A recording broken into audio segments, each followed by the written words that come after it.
So here's the thing, and we're going to address this in many, many other conversations over the next few weeks, but porn isn't bad in its own right. Porn is a thing, just like alcohol is not really bad. Even drugs are not really bad. It's the way that you use it that matters. Welcome to the Ignited Recovery Podcast, a new way forward for anyone looking for answers but feeling left out. If you've been searching for empowerment, triumph, and purpose, you've found them right here. You won't hear the same solutions, and you're not going to have any excuses to fall back on, because Ignited Recovery allows heroes to rise and become their best selves. I'm Dr. Adi Jaffe, and I can't wait to be your guide on this journey. Are you ready to become an ignited hero? Hello, everybody, and welcome to this episode of the Ignited Recovery Secrets Podcast. I'm Adi Jaffe, and we're going to talk about porn today. And, you know, I found my dad's porn when I was like 11 years old. I'll never forget this. I was just looking through stuff. I was just a nosy kid, and I found magazines, I think were the first things I found. And I looked at them, and they were very enticing. They were like these European porn mags, and they were like this thick paper and kind of really dirty sex inside. And I was 11 years old. Hormones were just starting, but I was definitely interested and intrigued. And I then found videos. This is in the days of VHS. I'm sorry, people, I'm dating myself, but we had a VHS player in the living room, so I had to really like hide to watch them. I had to lock the door and make sure the volume was down so nobody could hear me and all this stuff. But watching porn, going home after school and checking out my dad's porn later, pretty quickly after that, like masturbation and all that stuff came in right around that time, 11 and 12 years old. And I loved it. I mean, it was a secret, so there was definitely shame, and I knew I was supposed to hide it. Other than the fact that my dad hid it, I'm not really sure why. My friends knew about it. We would have like these watch parties where all of us got together and went and watched porn at my house because I was the first one who found it from their parents. Then other kids found their parents, etc. But it was a very interesting introduction to sex because that was actually how I learned about sex. Like porn was how I learned about intercourse, period. And so that was the image. And I think for a lot of men, that is the image of what sex is supposed to be about. And that continued for over 2 decades. You've listened to the story with Sophie and I, hopefully, in our own story. And porn was the part of our story that I think took the longest for us to recognize we could do anything about, because it was such a standard, and it's such an accepted standard for men in life anyway, that it wasn't really a question of like, should I do it or not? It was just an accepted fact.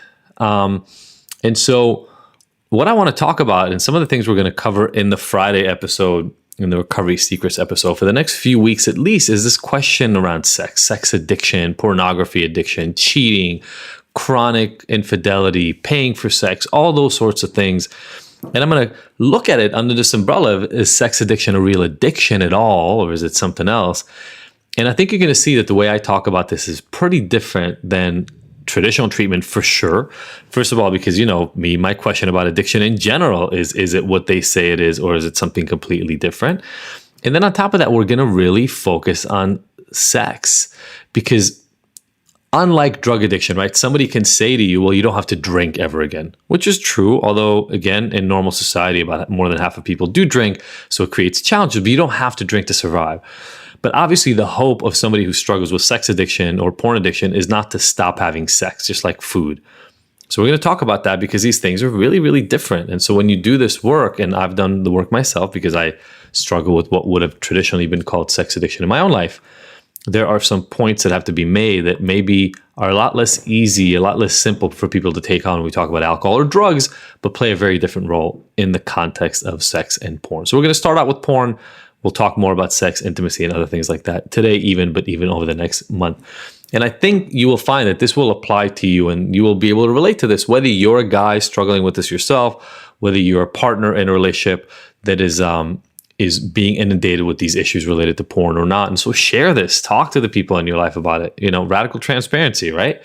So first of all, let's just talk about the role of porn in life, because I think porn can play many, many different parts in different people's lives, and they're not all the same. So one of them is porn is just a way to get pleasure and maybe get the same amount of pleasure you would get otherwise, or at least seemingly so, without work, right?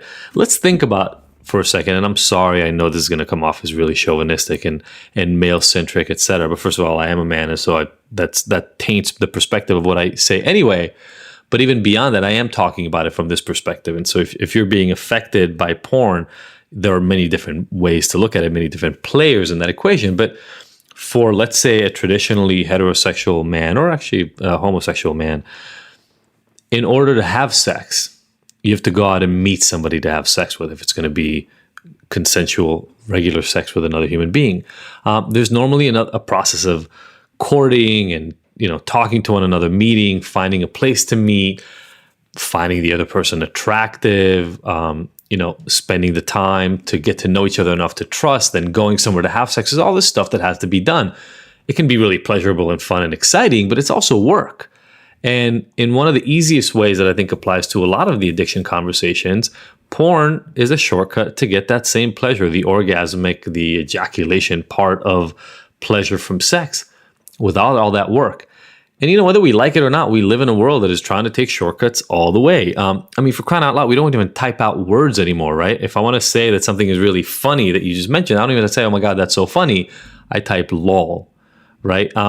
We're all about shortcuts. And so in that way, I think porn is just doing, especially with technology nowadays, is just doing what we try to do in so many other ways. Why am I going to go meet somebody to have sex, take hours and hours, maybe days, maybe weeks out of my life to have sex?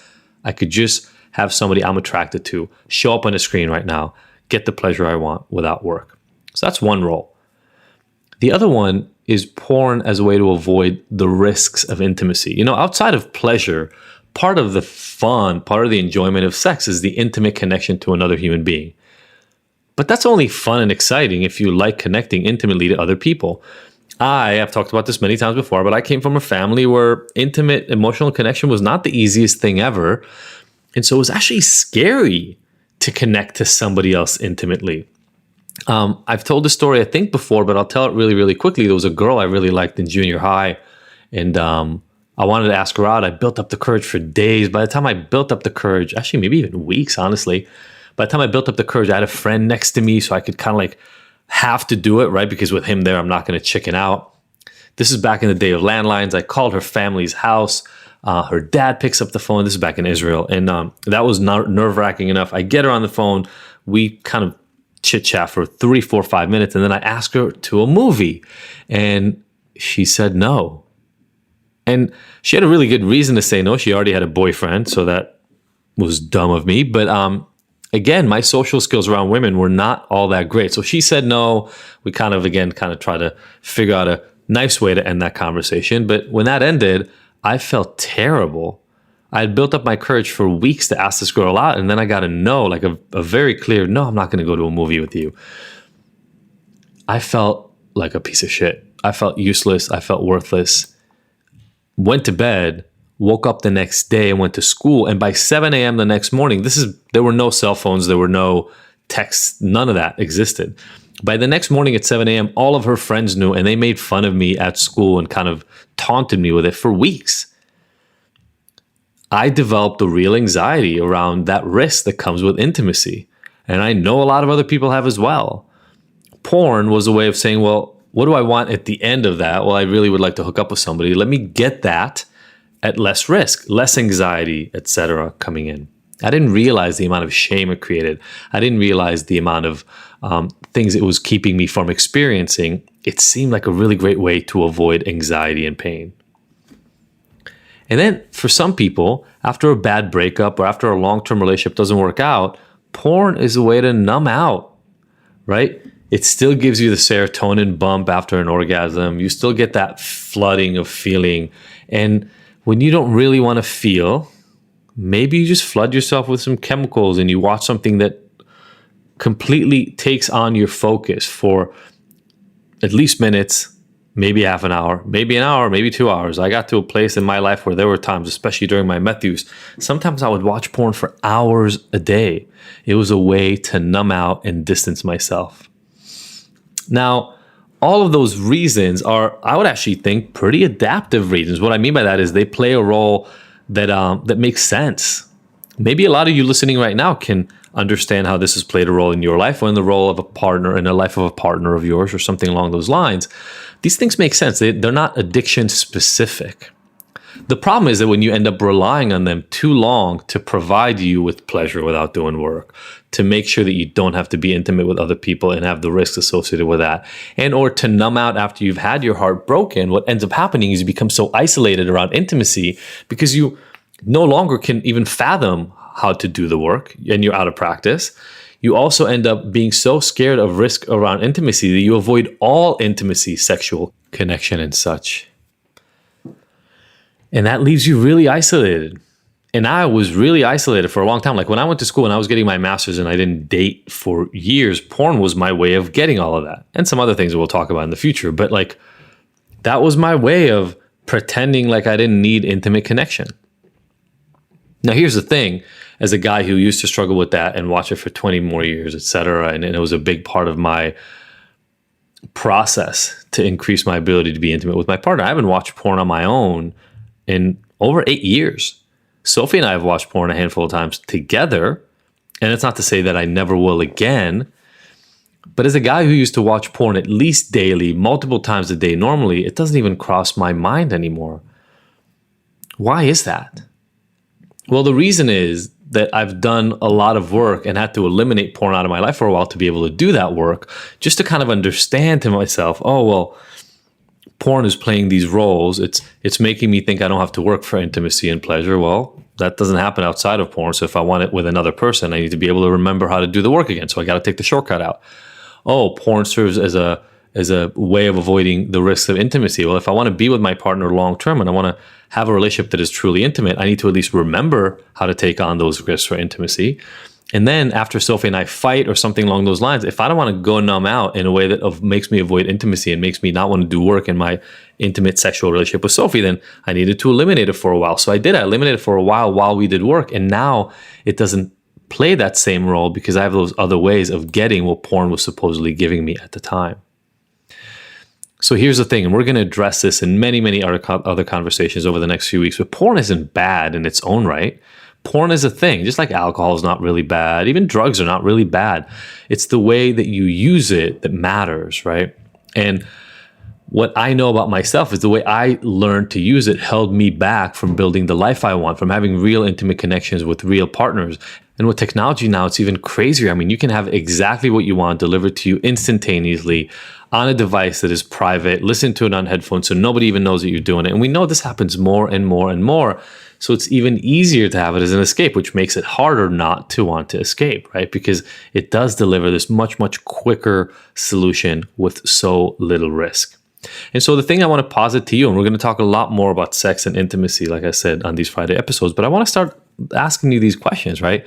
Your life or the life of somebody close to you, is there room for more intimacy? Is there a place where you get to connect more deeply and not have to run away to get, some little like charge of fun, sexual energy, etc., from another medium? Is porn holding you back at all or holding your partner at all? Is there a way to integrate that, what the porn is giving you, into your sex life? And how do you make sure that you or your partner aren't using it as an escape? So all those are questions I want to bring up to you. And I welcome the questions from you, if there are any, on ignited.me or Dr. D. Jaffe on Instagram, etc., or info@ignited.com with an email, because I want this conversation to go deep. I know the process Sophie and I have gone over in the last 10 years to increase the quality of our intimacy.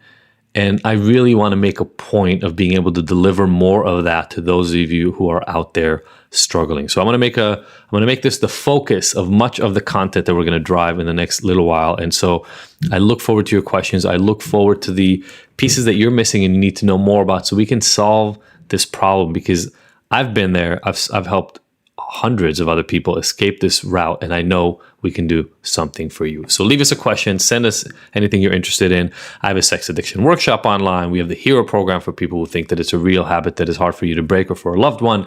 So if any of those things speak to you, please get in touch with us and let's fix this problem and create more intimate, deeper, more long-lasting and meaningful relationships.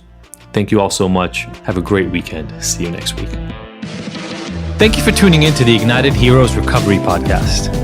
I really hope you found the information here useful and that we'll see you back here next week. And look, I want to make sure that this podcast is the most useful it can be for you, so please let me know by emailing info@ignited.com if there are any specific topics or questions you'd like to have addressed. As usual, if you like this episode, I would love for you to leave us a 5-star review and rating. Thanks, and see you next week.